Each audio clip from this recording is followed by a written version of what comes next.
Hi, I'm John Rowland with Highland Park, and it's a little late here. We're wrapping up our build for this year, and right now we're aligning core drills. And I thought as we were doing the secondary part of the alignment, I would share that with people, because if you buy a core drill and you ever replace bearings, this is part of what you'll need to know how to do. And it's not complicated if you have the proper technique. It's actually fairly fast to do it, but it ensures that your machine is still operating good after you're done with a bearing change. So we did a little video showing how to align the main shaft. That's really important for the drilling. Now the secondary shaft, this is what we call the hex drive. This is how we allow the whole head to move up and down without hanging the motor on the head, because the motor's heavy. If you hang the motor on the head, then it's going to affect the speed of drilling. So what we were able to do is kind of like a power takeoff on a tractor, like a bush hog or something. We took that concept and we set up a hex drive, and this hex drive is driven through a sleeve. Let me grab one of these sleeves. This is a special sleeve that we make, and this sleeve slides down over the hex drive. We grease the shaft. It's a very simple drive, but it's great for power transmission, and it allows this head to be relatively light. So when we finish the main shaft, then we put this hex drive shaft on, and we also want it running true. If it's on an angle, then what happens is you start to bind the shaft and put extra load on the bearing that's unnecessary. And if the misalignment is really large, eventually you could cause a shaft failure because you're flexing the shaft as it rotates. So this alignment's really simple. We've got the two bearings mounted on the plate, and these 4 bolts hold the plate onto the head. And all we're gonna do, there's not adjustment screws for this. All we're gonna do is we're gonna check our 0, and then we've got our belt tension here with this timing style belt. Doesn't need to be super tight. We don't want it loose though.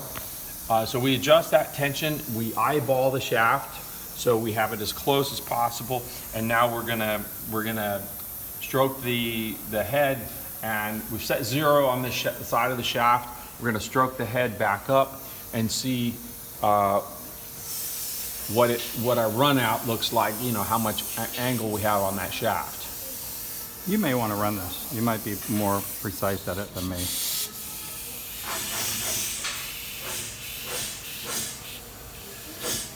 Well, I'm pretty good, I guess, because I'm within 20 increments. Now, 20 times 0.01 is 0.2 millimeters. So 0.2 millimeters is, do the math real quick.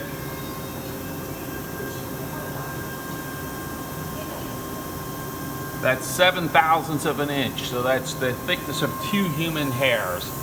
I'd like to have it just a little bit better than that. So we're gonna try and tweak this back over to 0, probably because we are leaning, because the indicator came up. It means the top part of the shaft is to the left a little bit, because as we come down, the shaft is moving, you know, it's coming closer to the indicator.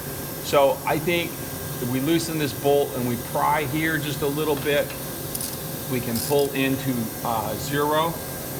So I'm gonna come in here, and I wanna make an adjusting screw for this. I haven't done that yet. You may want to loosen that other bolt. Oh, it's not that tight. Now, this is a little counterintuitive because I moved it higher, but part of what to remember is when it's coming down, if your indicator's coming clockwise, it means your shaft is leaning this way. So I push the shaft back the other way. I'm gonna run the ram back down, we'll re-0.